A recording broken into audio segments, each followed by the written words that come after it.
Well, today I'm going to try to do something that I have not been able to do since we have just the right lighting and the weather is just warm enough. I just fed the fish. They're getting a little bit active and they're in more of a plain sight than usual. I'm going to try to give you the tour around the tub and give you the actual update as to what's going on. So let's go. From this moment on, you will now be known as Sharkbait. Sharkbait! Ooh ha ha! Welcome, brother Sharkbait. Sharkbait! Ooh ha ha! Enough with the Sharkbait. Sharkbait! Ooh, but. Now, here is one of my larger, not intended occupants of the tub. I have quite a few of these snails, and if you can't see him too good, he's on the corner of that rock. And at first, they're a real nuisance, and they can be a nuisance if you plan on bringing these plants and animals inside the house, because 9 out of 10 you will bring a crap load of snail eggs, which can be extremely hard to see, but you'll bring them in your house and probably infest your tank with snails. So just be advised that they do a good job. They keep the fish waste on the bottom of the tub under control, and they kind of provide a natural part of the ecosystem, which you really don't get on the norm in a fish tank. But they do an excellent job in eating that crab and fish poop from the bottom of the tub. So while I have them in plain sight, let me move you over to a few of my molly parents. If I can move it real slow. There they are, quite a few of them in the corner. And if you look real close, you'll even see some of the fry around there. It's hard to focus without startling them, but I added the coconut fiber in there, and it has been quite the magnet for the fry, which come over there and they feed off the little mulm and stuff that is down in there. And the fish love just swimming around in the soft bottom. Up, I gotta swing over because I have a visitor. Up. Oh, he took off. Sometimes they'll swim right up to me. That's another thing. Having a long, shallower tub, like a foot deep, gives you the advantage of having so much area to actually look at the fish. Where in a deep tub, you really don't see the fish this close in this perspective. I can see what they're eating. I can see them nesting. I can see the fry, how many of they are. I can even see the plants, which ones have rooted and which ones have not rooted. But yeah, that's the advantage of the shallow tub. Now the mollies have kind of called these little half pots, as I call them, half pot tents, their home. They tend to give birth in the pots, and I usually see the fry swimming in really close proximity to the tub, like this one here. I am feeding them crushed up flake, really crushed up between my fingertips, and they're putting some growth on them. They're starting to grow. They're doing pretty well. I can see them getting certain characteristics, like this one has one black eye and one white eye, so I'm calling him Hook. I'm calling him Captain Hook because he's like a pirate. And I don't know if they're going to turn out with certain characteristics. There was like a these are mostly sunrise, like gold mollies, but there was that I specifically picked with that black pattern, and it may have just turned over that trait into the babies. Now, if you look real close, I'm trying not to spook them. You'll see one of the Monrovii Achilles. If you don't know that species, the Monrovii are really pretty. They tend to swim in a group. It's hard to get him into focus where you can actually see the pattern, and that is not the male. If you see one, there's usually another one close by, and there he is. There's the other one eating over there. If I could swing over without spooking him. And he's actually swimming over this way. Hard to see now. In this light, they are really close to the color of that tree branch. Oh, there he is. Wait a minute. Let me swing onto the pot if I can zoom in. But they are doing very well in the tub. Can you see him? No, there he is. See the little line pattern over there? That is the male. You can see the very colorful tail of the male. Really pretty species. They're doing excellent in the tub. I don't plan on keeping them out too late because I don't know how cold tolerant they are, but they're doing really well in the tub. And yeah, they're easily darted out. In this 6 foot of space, they dart around really quick. There is another species of snail that I must have just introduced. Hold on, let me zoom out.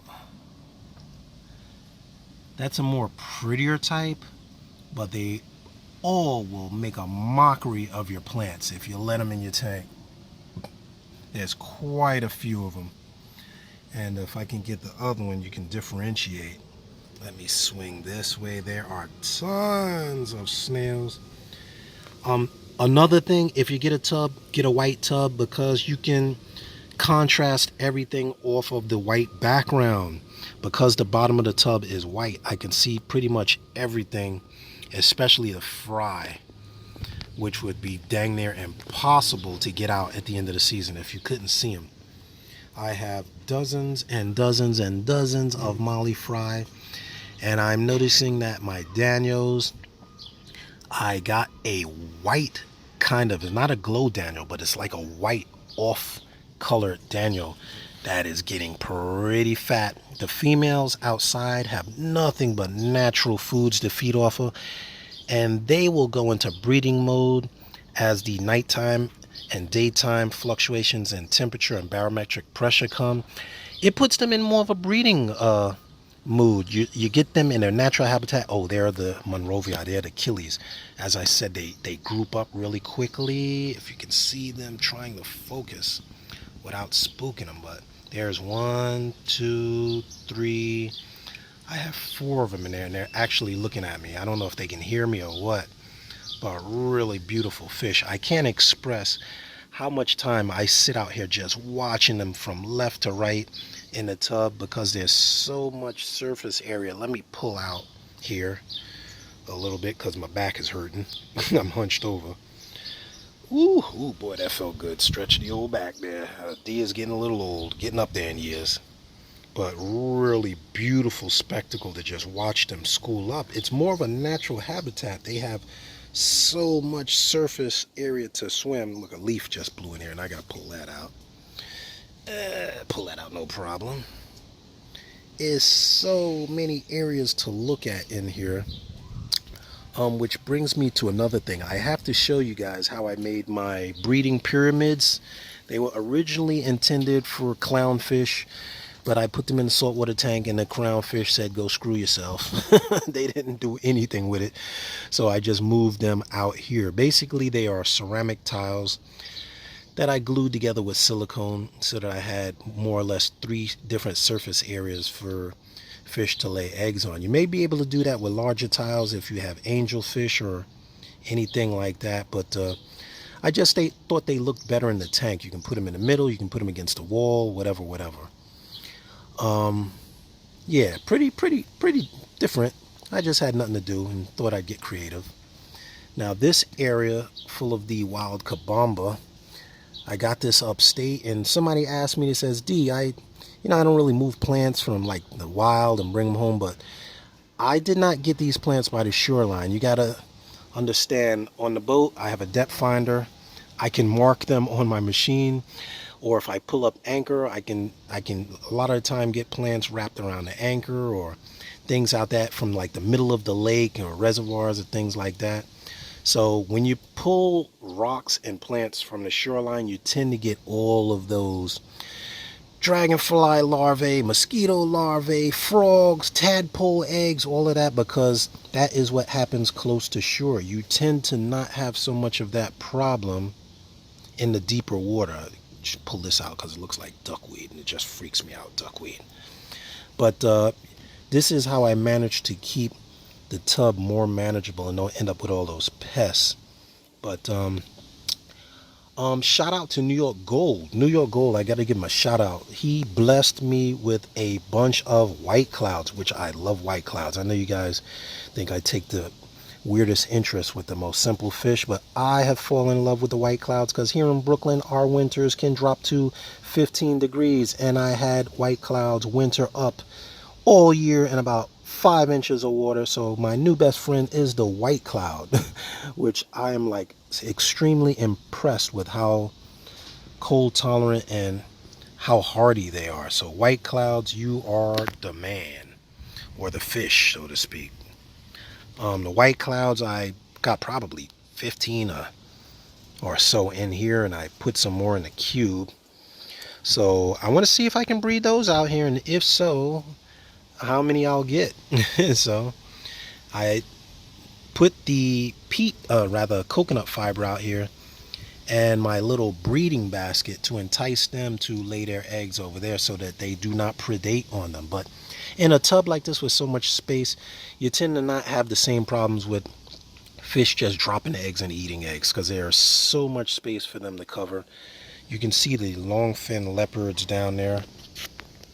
Beautiful fish close up, long fins from the top. They are really impressive, and they just kind of glide. You know, if you guys are fishermen, it reminds me of like looking at striped bass sometimes. Really pretty fish. There's one of the glow light Daniels I mentioned. You can't miss him because he's like fluorescent red. One is red, and it's not a glow tetra, not a painted tetra. It is actually an off-breed, like it's a white and orange species Daniel. Hard to see down there, but beautiful fish, beautiful fish. Let's talk about the plants. Guppy grass, I got a little corner. If you see my previous video, I said I was going to have this space closed off. Well, the fish found a way to swim through the smallest crevices and slip in there. So have the plants. The plants are growing over the rocks. I got a little corner of guppy grass that looks really nice over there. The kambamba has grown straight over and made its way over into this side. Let me zoom out. You can see the growth pattern of this right here. It grows straight out and then forms a mat. So I'll be cutting that. And if you're looking at all this, this is fish food that I've crumbled up for the fish to eat. I feed them in the afternoon. I don't feed them in the morning. So the plants kind of grow in a wide pattern, so keep that in mind. You're going to have to do some maintenance when you got a tub, unless you want to grow such a thick mass of plants that you can't see your fish anymore, which I am not a fan of. So the kabamba, yes. The hornwort is growing downward and outward. I hung the artificial plant in the corner so that I'd have something to hold that in place, which it is doing a good job. I don't know where this piece over here came from, but it is keeping it in its little zone and keeping some really defined areas. Once again, I want to be able to see my fish. Oh, look at the snail, how it moves. I have to change I have to change zones real quick. It fills its shell with air, and then it floats up, and then it moves to the next spot, and then it drops back down. It's really a pain in the neck if you want to take them out of your tank, because you try to grab them, they'll just drop down to the bottom of the tank like that one just did. See how it floated to where it wanted to do, where it wanted to go, and then it took off. And these might even be snail eggs. You guys let me know what you think. Oh, there's Achilles close up. They're not afraid of me because they see me all the time. And once again, this isn't a fish tank, so it's not like I'm gonna grab them. Those may be snail eggs over there. I'm trying to adjust the focus. There's little spots over here. There's a few little spots on the edge there. He may be laying eggs, it may be poop, what do I know? But it's definitely something over there.